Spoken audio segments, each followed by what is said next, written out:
लगभग 2 किलोमीटर की एरिया में 12 लाख लोगों का रहना हैरानी वाली बात है ना। लेकिन ऐसा ही कुछ हाल है सपनों के शहर मुंबई के बीच में बसने वाले सबसे बड़े स्लम एरिया धारावी का, जहां पर रहने वाली जनसंख्या कई देशों की जनसंख्या से भी कहीं ज्यादा है।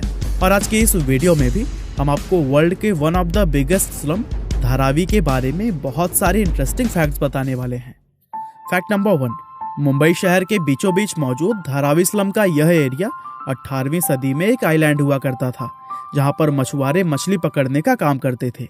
लेकिन जैसे जैसे समय बीतता गया वैसे ही इस आइलैंड का पानी दलदल बनता गया, जिसके कारण यहाँ पर मछली पकड़ने का काम खत्म हो गया और फिर लोगों ने यहाँ पर रहना और घर बनाना शुरू कर दिया। शुरुआत में जो लोग आकर यहाँ पर बसे उन्होंने अपने लिए बड़े बड़े घर बनाए, लेकिन जैसे ही जनसंख्या बढ़ती गई वैसे ही घरों का आकार छोटा होता गया और देखते ही देखते धारावी एशिया का सबसे बड़ा स्लम एरिया बन गया। फैक्ट नंबर 2, धारावी को एशिया का सबसे बड़ा स्लम कहा जाता है, लेकिन यहाँ ध्यान देने वाली बात यह है कि यह जनसंख्या के हिसाब से एशिया का सबसे बड़ा स्लम है, जबकि एरिया के हिसाब से अगर देखें तो ये मैक्सिको के नेजा चाल्को इट्जा और कराची के ओरांगी स्लम के बाद से एशिया का दूसरा और दुनिया का तीसरा सबसे बड़ा स्लम है।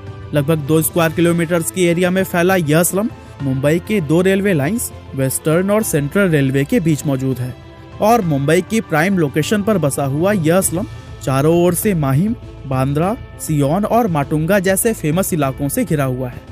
फैक्ट नंबर 3, धारावी में रहने वाले लोगों की कुल संख्या का सटीक पता लगाना तो काफी मुश्किल है, लेकिन पिछले कुछ सालों में हुई जनगणना के हिसाब से यह अंदाजा लगाया जाता है कि इस समय इस विशाल झुग्गी बस्ती के अंदर 12 लाख से भी ज्यादा लोग रहते हैं। आपकी जानकारी के लिए बता दें कि इस स्लम की आबादी दुनिया के कई सारे देश जैसे कि फिजी, बहरीन, बहामास और ग्रीनलैंड की कुल जनसंख्या से भी कहीं ज्यादा है और इस आबादी की वजह से ही इसको दुनिया का सबसे घना इलाका भी कहा जाता है, क्योंकि इतनी कम जगह में लाखों लोग जिस तरह से यहाँ पर रहते हैं वो वाकई में एक कमाल की बात है। यहाँ रहने वाले लोगों में 63% हिंदू, 30% मुस्लिम, 6% ईसाई और 1% अन्य धर्म के लोग हैं। फैक्ट नंबर 4, एक स्लम एरिया होने के बावजूद भी धारावी के लोगों में टैलेंट की कोई कमी नहीं है।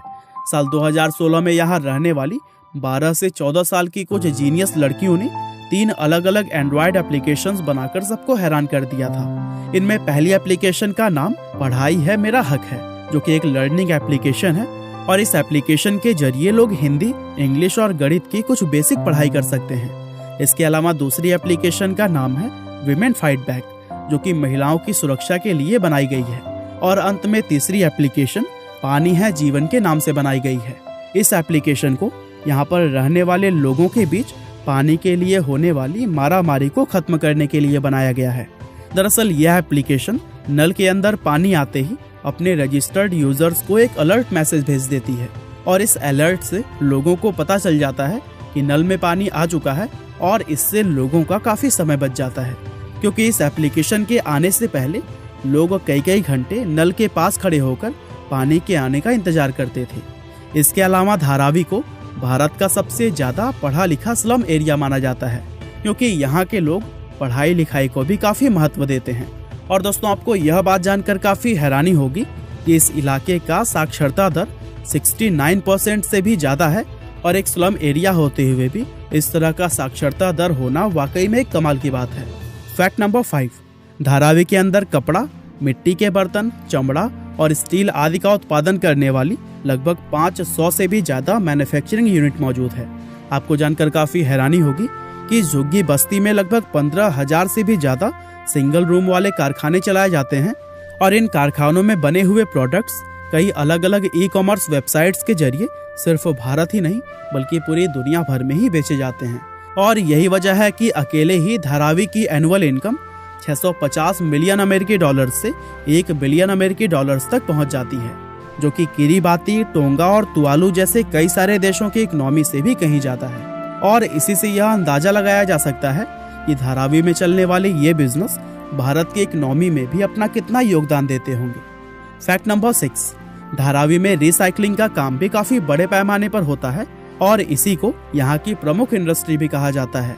इस स्लम के अंदर सिर्फ मुंबई या महाराष्ट्र ही नहीं बल्कि पूरे भारत से आने वाले प्लास्टिक वेस्ट को रिसाइकल किया जाता है। और रिसाइकलिंग का यह काम धारावी के 2.5 लाख से भी ज्यादा लोगों को रोजगार देता है। और इस एरिया में प्लास्टिक के अलावा भी ग्लास और मेटल जैसे वेस्टेज को भी रिसाइकल करने का काम किया जाता है। और ये काम करने वाला हर व्यक्ति 10 से 14 हजार रुपए प्रति माह तक आसानी से कमा लेता है, जो कि हमारे भारत की मिनिमम मजदूरी वेतन से काफी अच्छा है। फैक्ट नंबर 7, धारावी के अंदर धारावी रॉक्स नाम का एक जंक बैंड है जो कि काफी ज्यादा फेमस है। इस बैंड के अंदर झुग्गी में रहने वाले 12 से 15 ऐसे लड़के हैं जो कि कचरा बीनने का काम करते हैं। और इस बैंड की खासियत यह है कि ये लोग म्यूजिक को बनाने के लिए ओरिजिनल म्यूजिक इंस्ट्रूमेंट की जगह पर पानी के डिब्बे, स्टिक्स, कांच की बोतलें और धातु से बनी हुई कुछ दूसरे चीजों का इस्तेमाल करते हैं। और यही वजह है कि यह बैंड इतना ज्यादा क्रिएटिव और टैलेंटेड माना जाता है। फैक्ट नंबर 8, धारावी सिर्फ भारत या एशिया में ही नहीं बल्कि पूरी दुनिया में प्रसिद्ध है, क्योंकि भारत घूमने आने वाले विदेशी लोगों की लिस्ट में इस स्लम एरिया का नाम सबसे ऊपर रहता है।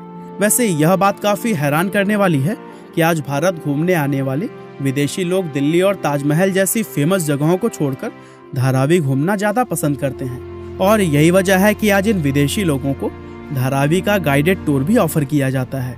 और इस गाइडेड टूर के जरिए ये विदेशी लोग धारावी के जीवन को काफी बारीकी से देख पाते हैं। फैक्ट नंबर 9, धारावी हमेशा से ही हिंदी फिल्म इंडस्ट्री बॉलीवुड का एक अहम हिस्सा रहा है। मशहूर फिल्म डायरेक्टर और राइटर सुधीर मिश्रा ने 1992 में आई धारावी नाम की अपनी फिल्म के अंदर स्लम के लोगों की लाइफ को काफी अच्छे से दिखाया था, जिसके लिए इस फिल्म ने नेशनल अवार्ड भी जीता था। इसके अलावा ऑस्कर विजेता फिल्म स्लम डॉग मिलेनियर भी धारावी के स्लम में ही शूट की गई थी। इन दोनों फिल्मों के अलावा और भी बहुत सारी फिल्मों जैसे कि दीवार, सलाम बॉम्बे, परिंदा, भूतनाथ रिटर्न्स, आमिर और गली बॉय की शूटिंग भी धारावी में ही की गई है। और इन सब के अलावा बॉलीवुड में काम करने वाले जूनियर कलाकार सबसे बड़ी संख्या में धारावी से ही आते हैं। और यही वजह है कि बॉलीवुड और धारावी का यह नाता अटूट है। तो दोस्तों, यह थे धारावी से जुड़े हुए कुछ इंटरेस्टिंग फैक्ट्स। क्या आप कभी स्लम एरिया में गए हैं, या फिर अगर आप यहीं पर रहते हैं तो फिर हमें कमेंट करके जरूर बताइएगा। आपका बहुमूल्य समय देने के लिए बहुत बहुत धन्यवाद।